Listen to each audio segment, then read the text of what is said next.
안녕하세요. 저는 30대 후반의 남자입니다. 아내와 20대 초반에 결혼을 하였고 중학생 아들이 하나 있습니다.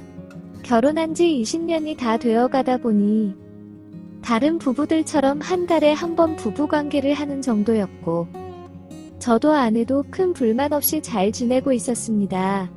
가끔 아내의 요구나 저의 요구가 있을 경우에는 서로 들어주다 보니 아내가 욕구 불만으로 남자를 만나고 있을 거라고는 상상도 하지 못했습니다. 어느 날 가게 오픈 준비를 하고 있었습니다. 누가 보낸지 모르는 퀵이 하나 왔고 그 안에는 작은 USB가 들어있었습니다. 가게 특성상 이런 USB 퀵을 받을 일이 없는데 제 가게, 제 이름으로 온 것이 맞아서 아무 생각 없이 일단 노트북에 연결해서 확인해 보았습니다. 그 안에는 아내의 외도 사진 및 외도 녹음 파일 그리고 외도 동영상까지 들어있었습니다. 그것도 날짜별로 정리되어서 있었고 USB 안에 들어있는 날짜만 봐도 아내가 다른 남자와 외도를 한 지 1년이 넘었습니다. 그리고 꼭 읽어보라는 문서 안에는 오늘도 아내와 내연남이 만나기로 되어 있다고 하면서 확인을 하고 싶으면 몇 시까지 어디 지하철역으로 오라고 적혀 있었습니다. 이미 엄청난 증거자료를 보고 난 이후라서 손이 부들부들 떨렸고 온몸에 힘이 다 빠졌습니다. 아르바이트생에게 가게를 맡기고 약속 장소로 나갔습니다. 지하철역에서 서성이고 있으니 어떤 차 한 대가 제 앞에서 멈춰서는 제 이름을 불렸습니다. 저에게 퀵을 보낸 사람이었습니다. 그러면서 자기소개를 하는데 제 아내가 만나는 내연남의 여자친구이자 내년쯤에 결혼을 하기로 한 약혼녀라고 하였습니다. 아내와 내연남의 사이를 어떻게 알았냐고 물었더니 우연히 내연남의 노트북을 빌려 썼다가 그 안에 저장되어 있는 외도 영상을 보면서 알게 되었다고 하였습니다. 그러면 일주일에 거의 한두 번은 만나서 바로 관계를 가지려 갔다가 바로 헤어지는 사이라고 하였습니다. 그리고 아내와 내연남이 서로 어떻게 만난 건지는 모르겠다고 하였습니다. 서로 일하는 업종도 다르고 취미 등 어떤 것도 겹치거나 같이 하는 것을 본 적이 없다고 하였습니다. 그렇게 그 여자의 차를 타고 아내의 회사 근처에서 기다리고 있었습니다. 역시나 그 여자 말대로 아내가 나타났고 내연남의 차에 같이 타서는 어디론가 가는 것 같았습니다. 그 여자는 아마도 경기도 외곽에 있는 어느 모텔로 갈 거라고 하였습니다. 역시 나 산중턱에 나 홀로 있는 조용한 무인텔로 들어갔습니다. 저희도 따라서 옆방으로 입실을 하였습니다.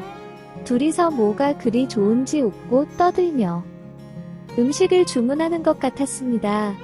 그리고 내연남이 아내를 데리고 욕실에 들어가는 것 같았습니다.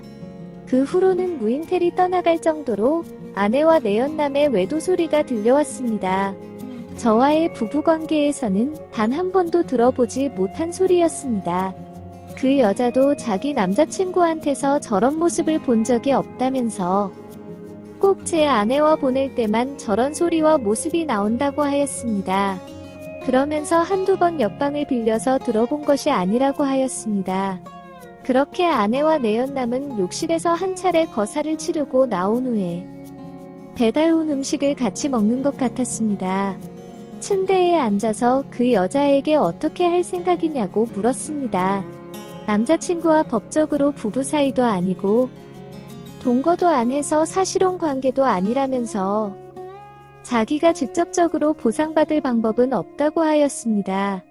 그러면서 저보고 자기 남자친구에게 상간남 고소를 하고 아내와 이혼 소송을 하면서 받는 위자료를 자기와 나누자고 하였습니다. 그 대신에 자기가 변호사이니 자기는 변호사로 지정해주면 수임료도 받지 않고 최대한 많은 위자료와 재산 분할을 받을 수 있도록 최선을 다해주겠다고 하였습니다. 그러면서 처음에는 당당하게 말을 하더니 어느 순간부터는 자리에 주저앉아서 펑펑 우는 것이었습니다. 처음에는 울게 내버려 두려고 하였는데 점점 큰 소리로 울기 시작했고 옆방에 있는 아내와 내연남에게도 들릴 것 같아서 그 여자의 입을 막았는데도 진정이 되지 않아서 꼭 안아주었습니다. 그런 우리 방 상황을 모르는지 옆방에서는 또 아내와 내연남의 외도 소리가 들리기 시작했습니다. 제 가슴에서 울고 있던 그 여자가 갑자기 저를 침대에 눕혔습니다. 그 후로는 내연남의 욕을 하면서 저를 마구 때리다가 뜨겁게 올라탔습니다. 저도 그 상황이 황당하긴 했지만 제 동생 녀석은 그렇지 않았던 것 같습니다. 늠름해지더니 사정없이 본인의 존재감을 드러내기 시작했습니다. 그날 저희는 아내와 내연남의 미행은 포기하고 서로를 알아가는 시간을 한참 동안 가졌습니다. 그렇게 저와 그 여자는 급속도 가까워졌고 정말 오랜만에 설레이는 감정도 느꼈습니다. 그리고 이렇게 궁합이 잘 맞는 여자도 처음이었습니다. 그 여자도 저와 궁합이 너무 좋았다면서 계속 제 생각이 난다고 하였습니다. 저희는 고민도 없이 결혼을 생각하기 시작했고 우선순위로 이혼과 상간남 소송을 진행하였습니다. 그들의 외도 미행 및 증거 수집 겸 뜨거운 데이트 무인텔 데이트를 하면서 모은 수많은 증거들 앞에서 아내와 내연남은 모든 사실을 인정하였고 내연남에게서 많은 위자료 겸 합의금을 받아냈습니다. 아내는 잘못했다며 중학생인 아들을 핑계 삼아서 용서와 결혼생활 유지를 요구하였습니다. 저는 더 이상 마음이 떠났고 힘들다고 하였는데도 계속해서 아들을 인질 삼길래 한 번만 더 그러면 제가 가지고 있는 모든 자료들을 아들에게 하나도 빠짐없이 전부 다 보여준다고 하였습니다. 심지어 모자이크 처리도 없이 완전히 다 보여준다고 하였습니다. 그렇게 해서 사랑하는 아들마저도 완전히 잃기를 원하냐고 물었습니다. 남편과 아들이 그렇게 사랑하고 소중했으면 외도를 하지 않는 것이 맞지 않냐면서 저와의 부부관계는 이렇게 끝이 나지만 아들과의 모자관계는 잘 이어져나길 바란다고 하였습니다. 그러면서 한창 예민한 시기에 있는 아들에게 부모님의 이혼한다는 사실만으로도 엄청난 스트레스이고 힘들어할 텐데 그런 아들을 인질 삼아서 강요하지 말라고 하였습니다. 아내는 조용히 짐을 싸서 처갓집으로 갔고 아들에게는 제가 엄마와 부부에서 친구로 지내기로 했다면서 언제든지 엄마도 볼 수도 있고 원하면 아빠든 엄마든 원하는 사람과 살고 왔다 갔다 하면서도 지낼 수도 있다고 하였습니다. 아들도 얼마 전부터 눈치를 채고 있었다면서 엄마의 잘못으로 이혼하는 거냐고 물었습니다. 저는 아니라고 말을 하였지만 아들도 어느 정도는 알고 있는 것 같았습니다.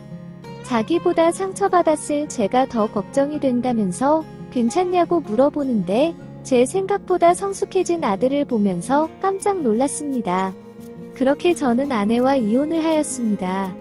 이혼한 이후로 그 여자와 본격적으로 연애를 시작하였고 얼마 전 이혼한 지 1년이 넘으면서 아들에게 만나는 여자친구가 있다며 그 여자를 아들에게 소개해 주었습니다.